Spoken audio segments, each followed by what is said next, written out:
بسم اللہ الرحمن الرحیم. Welcome to another exciting episode of the Revival Experience. These are exciting times جن میں ہم رہ رہے ہیں. ہر دوسرے دن ہمیں ایک وار دیکھنی پڑتی ہے. آپ سب اس کو دیکھ رہے ہیں اپنی آنکھوں کے سامنے. اس طرح کا وار تھیٹر شاید پہلے کبھی نہیں سجا. تو اس پہ جیو پولیٹیکل انالیسس ہم آپ کے سامنے رکھتے رہتے ہیں. اس کی ملٹیپل لیئرز ہیں. ہر اسپیکٹ کو ہم آپ کے سامنے کھول کے واضح کرتے ہیں. کچھ عرصے سے تلاش تھی کہ ایک اچھے ایکسپرٹ کے ساتھ بھی ہم بات کریں اس موضوع کے اوپر. تو ہماری خوش قسمتی ہے کہ آج اسٹوڈیو میں ڈاکٹر مجتبیٰ عیسانی موجود ہیں. ڈاکٹر صاحب السلام علیکم. تو ڈاکٹر صاحب کا تعارف یہ ہے کہ فل پروفیسر ہیں قائد یونیورسٹی میں پولیٹیکل سائنس میں. پولیٹیکل سائنس ہی ان کی فیلڈ ہے اور ان کی ملٹیپل بکس بھی چھپ چکی ہیں. ان کی PhD جرمنی سے تھی اور اس کے علاوہ وہاں پہ بھی یہ پروفیسر رہے اور ابھی بھی جو یہ قائد یونیورسٹی میں ہیں یہ جرمن جو فورن آفس ہے وہاں سے یہ ڈپیوٹیڈ ہیں وہاں پر. تو ان سے یہ ہم نے ذرا تفصیل سے سمجھنا ہے کہ یہ جیو پولیٹکس کیا چیز ہے اور یہ جو نالج ہے یہ کس طرح آپ کو وہ ٹولز فراہم کرتا ہے, وہ انسائٹ دیتا ہے کہ آپ اصل ریالٹی کو سمجھ سکیں. کیونکہ اس وقت جو کچھ سامنے ہو رہا ہے وہ اصل میں ریالٹی نہیں ہے. وہ ایک فساد ہے جس کے پیچھے بہت ساری چیزیں چل رہی ہوتی ہیں. تو ان معاملات کو ذرا ہمیں دیکھنا ہے, سمجھنا ہے, اور تاکہ ہم اپنے لیے بھی ایک لائحہ عمل بنا سکیں اور پھر ملک و قوم کے لیے بھی ہم دیکھ سکیں کون سا لائحہ عمل زیادہ بہتر ہے. وے فارورڈ کیا ہونا چاہیے آگے. اس وقت پاکستانی اسٹیٹ اس وقت جو ہے مختلف چیلنجز کا سامنا ہے اس کو. تو یہ ساری چیزیں انشاءاللہ ان سے ڈسکس کریں گے. ڈاکٹر صاحب ویلکم ٹو دا اسٹوڈیو. پہلے تو ہمیں یہی سمجھائیں کہ یہ جو سب کچھ ہو رہا ہے اس کو دیکھنے کے مختلف طریقے ہیں. ایک تو یہ طریقہ ہے جو نیوز وغیرہ چل رہی ہے اس سے ہم چیزوں کو دیکھیں کہ کیا کس طرح سے ہو رہا ہے. جرنلسٹ بھی اس پہ بات کرتے ہیں, پولیٹیکل انالسٹ بھی بات کرتے ہیں. لیکن ایک جو نالج ہے جیو پولیٹکس یا پولیٹیکل سائنس اوور آل جو ہے ایک ایسا ڈسپلن ہے جو آپ کو بہت سے ٹولز دیتا ہے تاکہ you can analyze through these tools, these events and establish connections and give us the real picture. تو اس پہ تھوڑی سی بات ہم کریں گے. آپ کا فائدہ اٹھائیں گے ہم یہاں اس پوڈ کاسٹ میں, تاکہ پھر ہم اس سے پہلے کہ ہم ابھی اس وقت جو کانفلکٹ ہے ایران اسرائیل کانفلکٹ اس کے اندر جائیں اس کو انالائز کریں. تھوڑے سے ہمیں اس کے بارے میں ذرا بتائیں. یہاں سے شروع کرتے ہیں. تو پولیٹیکل سائنس خاص کر جو ہے وہ ایک ایویڈنس بیسڈ سوشل سائنس ہے, اور اکثر و بیشتر جب پاکستان میں پولیٹیکل سائنس پڑھائی جاتی ہے تو وہ پولیٹیکل تھیوری کی طرح پڑھائی جاتی ہے. لیکن زیادہ جو پریکٹیکل پولیٹیکل سائنس خاص کر جو باہر تحقیقات ہوتی ہے وہ ایویڈنس بیسڈ ہوتی ہے. اب یہ ایویڈنس جو ہے آپ کسی سروے ڈیٹا یا انٹرویوز سے یا content analysis of media, social media, اس کے ذریعے جو ہے آپ حاصل کر سکتے ہیں یہ ایویڈنس, اور پھر اس کے بنا پہ آپ اپنا ایک انالیسز پیش کرتے ہیں. تو یہ جرنلسٹک جو انالیسز ہوتا ہے اس سے ڈفرینٹ ہوتی ہے, کیونکہ آپ ایک واسٹ ایویڈنس کی بنا پر اپنے جو ہے پالیسی امپلیکیشنز دیتے ہیں یا اپنی جنرلائزیشنز جنریٹ کرتے ہیں, اور آپ کے پاس ایک جنرل براڈر پکچر بھی ہوتی ہے جو اکثر و بیشتر جرنلسٹک اکاؤنٹس میں نہیں ہوتی ہے. تو یہ ایک بہت بڑا ڈفرینس ہوتا ہے سوشل سائنس میں اور ایک جرنلسٹک اکاؤنٹ میں, کیونکہ جو سوشل سائنس ہے وہ ایک سائنٹیفک میتھڈ فالو کرتی ہے جس میں آپ جو ہیں کچھ ہائپوتھیسز لاتے ہیں, ان کو ایویڈنس کی بنا پر پرکھتے ہیں کہ آپ ریجیکٹ کریں گے, فیل ٹو ریجیکٹ کریں گے. تو یہ سائنس جو ہے نا یہ تقریباً پاکستان میں ایسی پڑھائی نہیں جاتی, اور یہ ایک ہمارے ڈپارٹمنٹس میں بھی زیادہ تر نہیں پڑھائی جاتی, اور اسی میں یہ کوشش کرتا ہوں قائد اعظم یونیورسٹی میں اور خاص کر ریسرچ میتھڈالوجی پڑھانے میں کہ ہم یہ سائنس کو آگے بڑھائیں اور لوگ سمجھیں کہ باہر کیا انالیسز ہو رہا ہے, ہمیں یہ انالیسز کیسے کر سکتے ہیں. جی بالکل, جو بڑی اہم بات آپ نے بتائی کہ کہ ایویڈنسز کی بیس پہ، اور ڈیفینیٹلی جیسے کہ سائنٹیفک ایک میتھڈالوجی ہے کہ آپ ایک چیز پہلے ہائپوتھیسز آپ لے کے آتے ہیں، لیکن پھر اس کے سپورٹ پہ آپ ایویڈنسز کلیکٹ کرتے ہیں، پھر ان ایویڈنسز کی بنیاد پہ پھر آپ ایک پکچر ڈرا کرتے ہیں، اور وہ بھی اسکروٹنی سے بالا تر نہیں ہوتی ہے، اس کو بھی چیلنج کیا جا سکتا ہے، چیلنج کیا بھی جاتا ہے. تو یہ ایک پوری سائنس ہے، اور اس کے ذریعے سے ہم زیادہ بہتر انڈرسٹینڈنگ حاصل کر سکتے ہیں ریئلٹی کے حوالے سے. تو ڈاکٹر صاحب اس میں جب ہم جیو پولیٹیکل انالیسس کی بات کرتے ہیں تو اس کے اندر ویسے تو ہم دیکھتے ہیں کہ ملٹیپل لیئرز ہیں ہر ایونٹ کے پیچھے. اس میں اکنامک لیئر بھی ہے، اس میں انرجی کی لیئر بھی ہے، اس کے اندر سیکیورٹی اور ڈیٹیلنس کی لیئر بھی ہے، پھر اس کے اندر اور بہت سے فیکٹرز ہیں جو چیزیں ہوتی ہیں.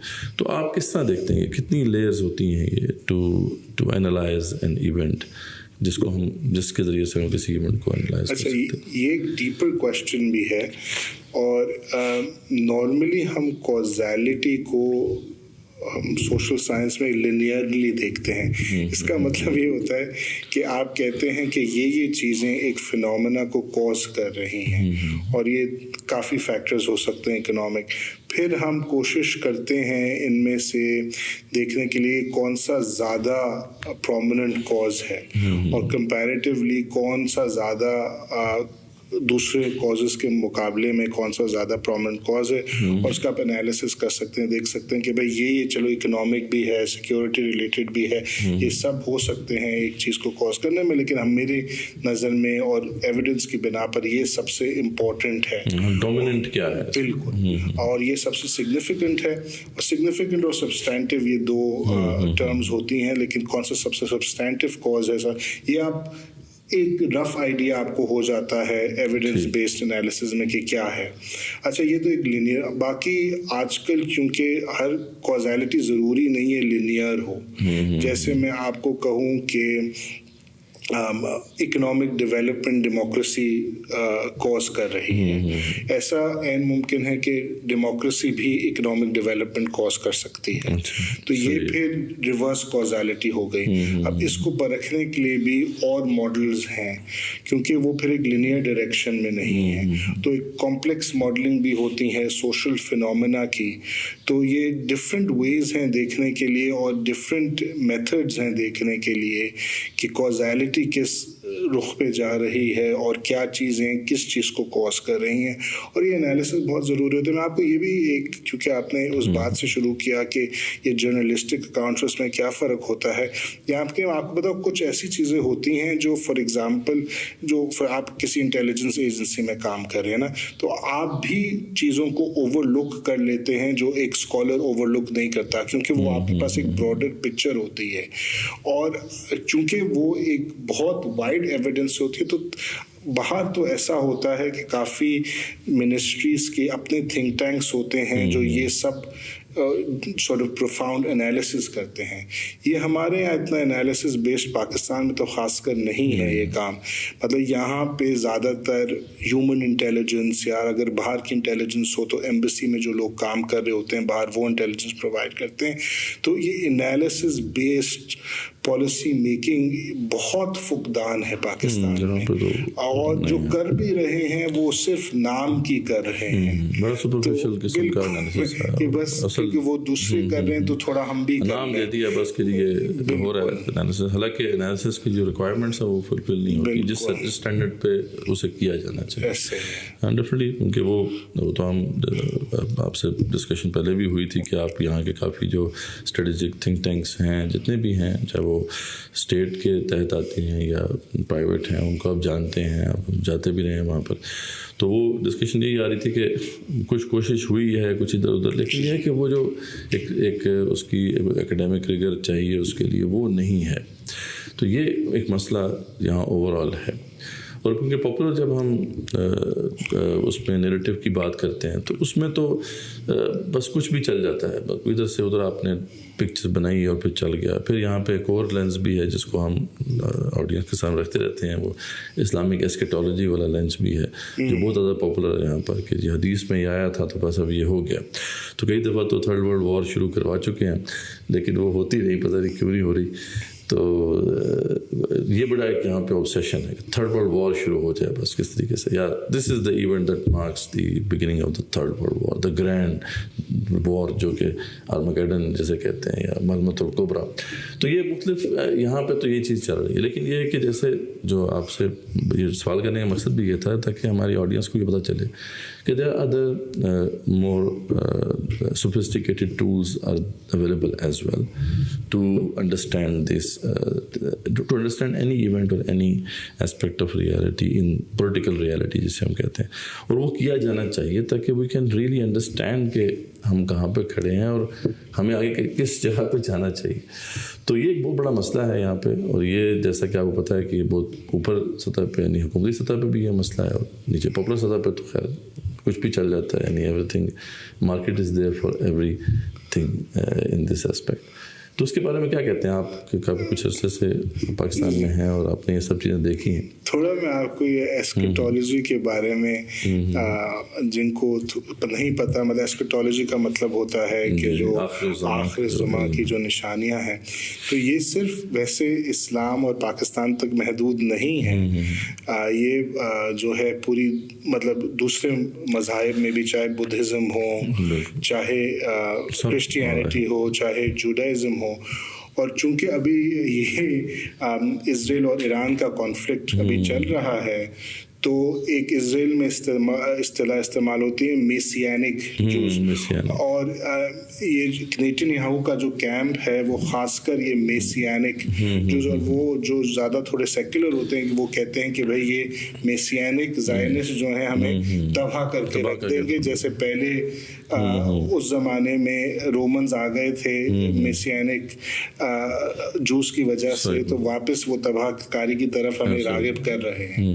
تو آف کورس یہ جوڈائزم میں بھی ہے, کرسچینٹی میں آج تک نہیں, وہ آپ 17ویں صدی میں اولیور کرومویل جو تھے انہوں نے بھی کہا تھا کہ بھائی مسیح آ رہا ہے, اور ہمیں, اور اس سے کیا ہوتا ہے کہ آپ کہتے ہیں کہ بھائی ہمیں یہ اقدام کرنے ہیں, بہت جلدی کرنے ہیں, اور داعش کا بھی آپ کو یہی پتہ ہے کہ ایسے ہی کچھ سلسلہ تھا, انہوں نے کہا کہ بھائی ہونے والا ہے آخری مقابلہ, تو آپ سب آ جائیں, اور جن کے پاس کم تھوڑی نالج تھی, ارجنسی کریٹ ہوتی ہے اس سے کہ اب وقت آ گیا ہے. بالکل, اور وہ پھر بھاگ چلے لڑنے کے لیے, اور پھر ان کے ساتھ اچھا نہیں ہوا, اور اس سے نقصان بھی بہت ہوا امت مسلمہ کو. تو یہ تو آپ کو پتہ ہے نا کہ جو خلافت بنو عباس کا جو آغاز تھا ادھر اس وقت مہدی کی ڈسکشن شروع ہو گئی تھی. بالکل, اور خاص کر آخر میں جب مونگولز آئے تو اس پہ تو خیر بہت بڑا لٹریچر, کیونکہ اس وقت تو تمام علماء کا بھی یہی تھا کہ بھائی آنے والے وہ آگے ہیں یاجوج ماجوج, اور اس پہ کافی کتابیں, مولا حسن کی ایک بڑی مشہور کتاب ہے, اور کلام آزاد کی کتاب تھی, بہت لوگوں نے لکھی تھا. تو یہ تو چلتا رہتا ہے کہ بھائی آپ جلدی سے کچھ کام کریں, اور ہمیں آف کورس ایک براڈر انڈرسٹینڈنگ کے ساتھ چلنا چاہیے کہ بھائی یہ تو ہوتا رہتا ہے, یہ ڈوم اینڈ گلوم سیناریوز جیسے وہ بہت زمانوں میں کھینچے گئے ہیں, لیکن آپ اپنے انالیسس سے, اپنی سوچ سے, اپنے دماغ سے, اور اپنے اسلام سے, جو اصل جو آپ نے بات کی نا کہ جب آپ وہ اس طرح کے سیناریو میں چلے جاتے ہیں تو پھر آپ کی جو انٹلیکچوئل کیپیبلٹیز ہیں وہ پھر ختم ہو جاتی ہیں, پھر you are standing no where. تو ابھی بات وہی ہے کہ جو بھی ریئلٹی ہے اس وقت پولیٹیکل ریئلٹی ہے, we have to confront this reality properly. تو ہم رہنا تو اسی دنیا میں ہے, اور ابھی تھرڈ ورلڈ وار ابھی نہیں آئی, ابھی آپ سب لوگ بھی آڈینس بھی آئی ایم شیور کہ آپ نے جب وہ ٹائٹل دیکھا ہوگا تو اسی امید پہ آئے ہوں گے یہاں پر کہ یہ ہم کوئی بات کریں گے بس جی کام شروع ہونے لگے. لیکن یہ ہے کہ کوئی بات کہ ایک ریالٹی ڈفرینٹ ریالٹی ہے, پولیٹیکل ریالٹی, جس کے ساتھ ہم کنفرنٹ کر رہے ہیں, اور پاکستانی اسٹیٹ کو بھی اس کے ساتھ اب رہنا ہے, ہمیں بھی رہنا ہے اس کے ساتھ. تو we have to understand it deeply کہ اصل میں کیا ہو رہا ہے, اصل میں اس کے پیچھے پس پردہ کیا حقائق ہے. تو ڈاکٹر صاحب with this let's due deeper into this conflict کہ یہ جو اس وقت ہمارے سامنے یہ دوسری دفعہ ہو رہا ہے ود ان این ایئر.